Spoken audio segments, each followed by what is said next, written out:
जय हिंद बच्चों, स्वागत है आपका हमारे YouTube चैनल में, जिसके अंतर्गत हम आपको एनडीए, नेवी, एयरफोर्स की प्रिपरेशन कराते हैं।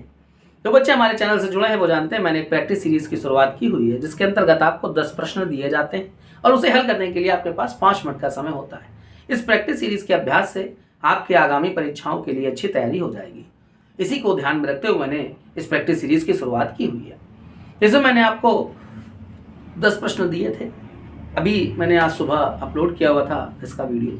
अब मैं आपको इसके सॉल्यूशन वाले वीडियो को यहाँ पर लेकर के आया हूँ। आइए इसको एक एक प्रश्नों को हम देखते हैं और आप अपने आंसर का मिलान हमारे आंसर्स के साथ कीजिएगा और मुझे कमेंट बॉक्स में जरूर बताइएगा कि आपने कितने प्रश्नों के सही जवाब निकाले हैं। आइए बच्चों देखते हैं। पहला प्रश्न हमारे सामने समांतर श्रेणी चैप्टर से लिया गया है। किसी समांतर श्रेणी यानी कि एपी का पहला पद वो हमारे पास यहाँ पर लिखा हुआ है 6। चलिए लिख लेते हैं। पहला पद जो हमारे पास है वो 6 है और इसका 11वां पद जो है, ठीक है, 11वां पद जिसे हम कहते हैं a plus 11 minus 1 into D यानी कि a प्लस 10 डी, ये हमारे पास लिखा हुआ है 36। जब हमने a इसके प्लेस पर 6 डाल दिया तो यहाँ पर आपको 10 डी बराबर ये 6 इधर जाकर के यानी कि 30 हो जाएगा। d की वैल्यू आपको मिल गई 3, a भी मिल गया और d भी मिल गया। अब आपसे कह रहे हैं 11 पदों का योग कितना होगा। कितने पद आपको दिए जा रहे हैं बेटा? 11 पद दिए जा रहे हैं। 11 पदों का योग तो n/2 यानी कि 11/2, ठीक है। फिर क्या फॉर्मूला होता है? a प्लस l होता है, l यानी कि लास्ट, ठीक है। चलिए देखते हैं 11/2। a पहला पद तो 6 है और अंतिम पद जो है वो 11वां पद वो आपको यहाँ पर 36 दिया भी जा रहा था। चलिए आपने इसको 36 लिख लेना है। तो यहाँ पर हुआ 11/2, 36 और 6 ये हो गया 42, 2 से काट देंगे हो गया 21। 21 का गुणा यहाँ पर 11 का गुणा 21 में या 21 का गुणा 11 में कर लें, ठीक है। तो 11 कम 11 एक हासिल हुआ, 11 दूनी 22 और एक ही हो गया 23। 231 आ रहा है इसके 11 पदों का योगफल। ये आप देख सकते हैं यहाँ पर आपके पास बी वाला ऑप्शन सही, ठीक है। आप इसे नोट करिए, फिर आगे बढ़ते हैं।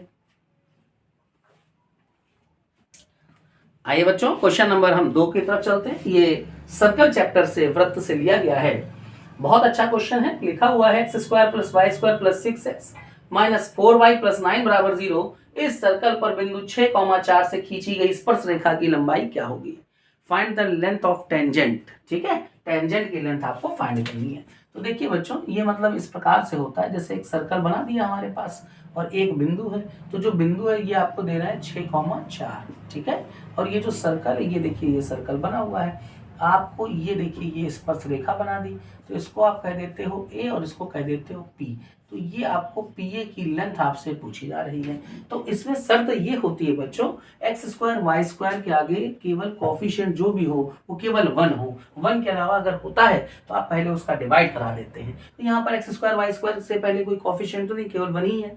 तो अब आपके पास ये सवाल आपका अप्लाई हो जाएगा डायरेक्ट ही। अब आपको कोई ट्रिक और नहीं लगानी पड़ेगी। ट्रिक क्या होती है या फॉर्मूला क्या होता है? अंडर रूट के अंदर बेटा आपको ये लिखना है और इसमें ये पॉइंट उठा के लिख देने हैं। तो पहला वाला पॉइंट x होता है और दूसरा वाला पॉइंट y होता है।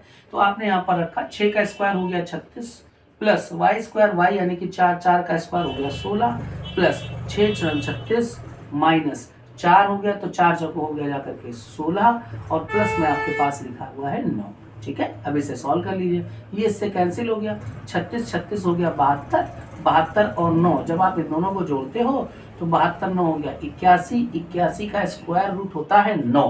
तो आप देख लीजिएगा कि रेखा की लंबाई आ गई 9, यानी कि हमारे पास ए वाला ऑप्शन सही हो गया, ठीक है। आप इसे नोट कर लीजिए। आइए बच्चों क्वेश्चन नंबर हम 3 की तरफ चलते हैं। बहुत अच्छा क्वेश्चन है, ट्रिग्नोमेट्री का लिया गया है। ट्रिग्नोमेट्री से लिखा हुआ है यदि तीनों कोण एबीसी, जो त्रिभुज के 3 कोण होते हैं एबीसी, तीनों का योगफल पाई है 180 अंश है, तो tan a/2 tan b/2 plus tan b/2 tan c/2 plus tan c/2 tan a/2 का क्या मान है? ऑप्शन है 1 3 3√3 और none of these। आइए देखते हैं बच्चों। आप यहाँ पर एक शॉर्टकट लगा सकते हो। आप यदि ए बी और सी तीनों की जगह पर 60 डाल दो उठा करके, तो तीनों का जोड़ जो है, तीनों का योगफल वो 180 हो भी जाएगा और हमें कैलकुलेशन में हर एक टर्म वही वैल्यू दे रहा होगा। तो हमें तीनों को जोड़ करके 180 लाना है। अगर हम इसे 30 60 90 करेंगे तो हमारे पास हर टर्म की वैल्यू अलग अलग होगी, कैलकुलेशन थोड़ा सा मुश्किल होगा। हमने तीनों की वैल्यू 60 60 डाल दी। आइए देखते हैं 60/2 यानी कि 30, तो हर एक वैल्यू आप देखना 10 30 हो गई। 10 30 की वैल्यू 1/√3, 1/√3, तो 1/√3 1/√3 का गुणा जब होता है तो आप देख रहे हो बेटा ये हो जाता है 1/3, और ऐसे 1/3 यहाँ से और यहाँ से तीनों से मिलेगा, तो 1/3 मिलेगा 3 बार, तो कैंसिल होकर रिजल्ट कितना आ गया 1 आ गया। देख रहे हैं आप कितना कम समय में क्वेश्चन सॉल्व हो गया। ठीक है, क्वेश्चन नंबर हम 4 की तरफ चलते हैं। क्वेश्चन नंबर 4 लिखा है एक समकोण में कितने मिनट होते हैं। तो बच्चों आप समझ लेना बेटा, एक अंश में 60 मिनट होते हैं। ठीक है, ये मिनट है, और 1 मिनट में 60 सेकंड होते हैं। ये मिनट का साइन है और ये सेकंड का साइन है। अब ध्यान से देखिएगा, एक समकोण, अगर हम समकोण की बात करें तो एक समकोण का मतलब हुआ 90 डिग्री। ठीक है, 90 गुणे हर एक डिग्री में 60 मिनट हो गए, 9 छक्का 54 यानी कि 5400 इतने मिनट, ये मिनट का साइन हो गया। ठीक है, इतने मिनट होने चाहिए थे। आप जब 4 ऑप्शन देखेंगे तो आपका सही हो जाएगा नन ऑफ दीज, इसमें से कोई भी नहीं। ठीक है, अब हम क्वेश्चन नंबर 5 की तरफ चलते हैं।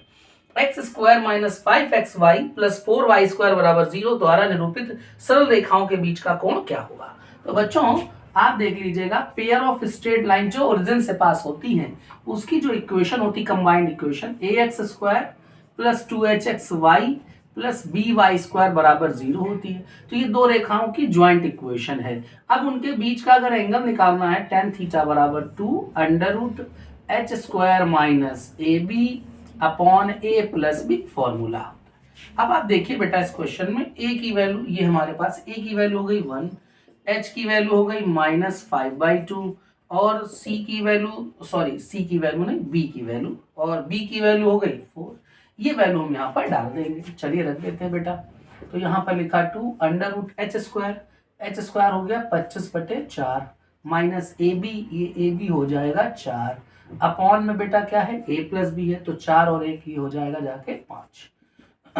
2 × 4 चौको 16, 25 में 16 जाएंगे 9, 9/4, तो 9/4 का जो स्क्वायर रूट होगा 3/2 होगा। यहाँ पर हो जाएगा 5, 2 से 2 कैंसिल कर दीजिएगा, 3/5 हो रहा है। ये वैल्यू है tan θ की। अब हमसे एंगल पूछे तो थीटा आप रखोगे इस तरफ और tan इनवर्स इधर जाएगा, तो ये 3/5 हो जाएगा। तो अब आप देख लीजिएगा आपका विकल्प हो रहा है बेटा यहाँ पर डी वाला ऑप्शन आपका सही हो रहा है। ठीक है, आइए अब हम लोग क्वेश्चन नंबर 6 की तरफ चलते हैं।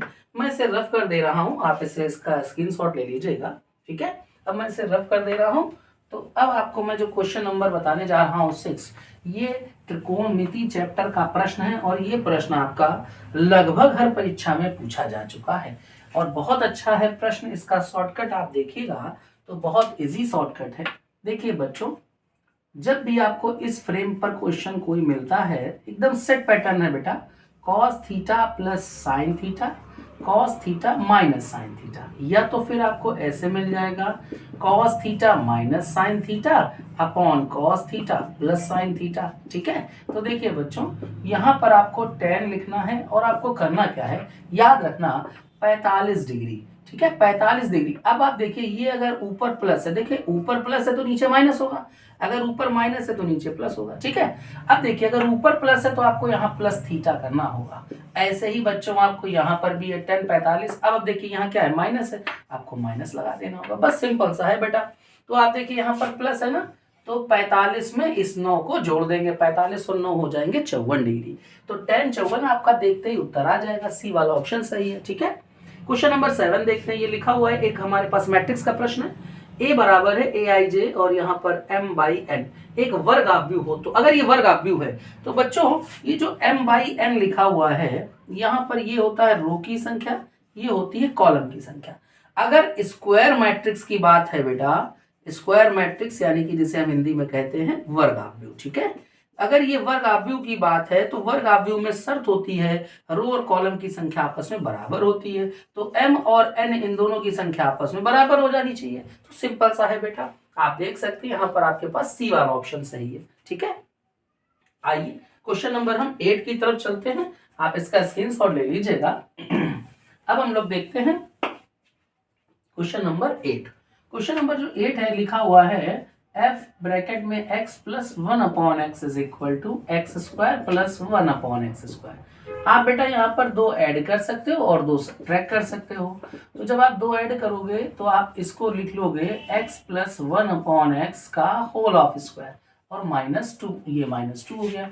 यहाँ पर हमारे पास है एफ एक्स प्लस 1/x, ठीक है। अब देखिए बच्चों, अगर हम लेट कर ले x प्लस 1/x को कैपिटल x, तो क्या मिल जाएगा, F capital x is equal to x square -2।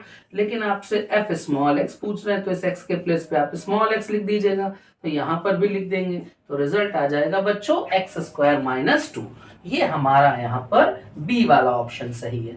उम्मीद है आपको जितने प्रश्न कराए जा रहे हैं सब अच्छे से आ रहे हैं।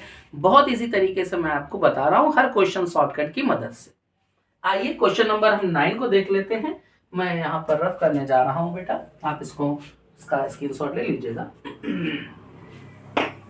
आइए बेटा, अब हम देखते हैं क्वेश्चन नंबर जो हमारे पास है 9।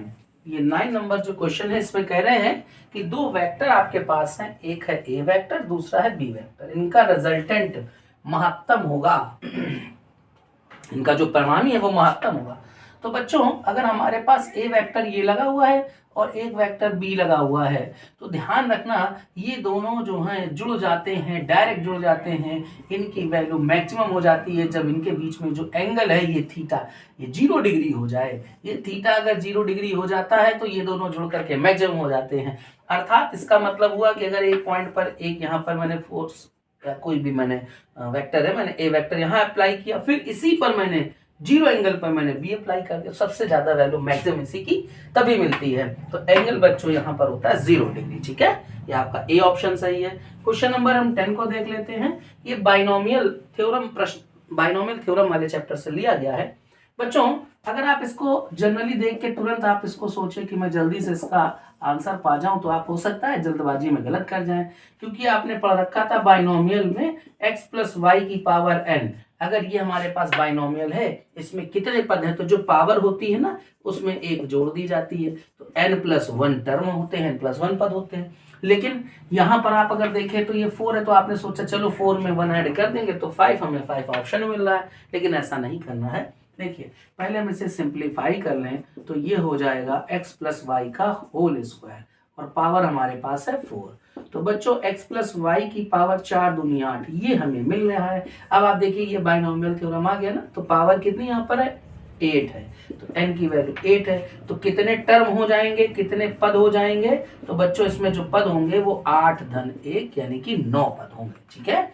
9 पद आपको यहाँ पर मिल रहा है डी वाले ऑप्शन में। बच्चों, आई होप आपको सभी लोगों को अच्छे से आ रहा है।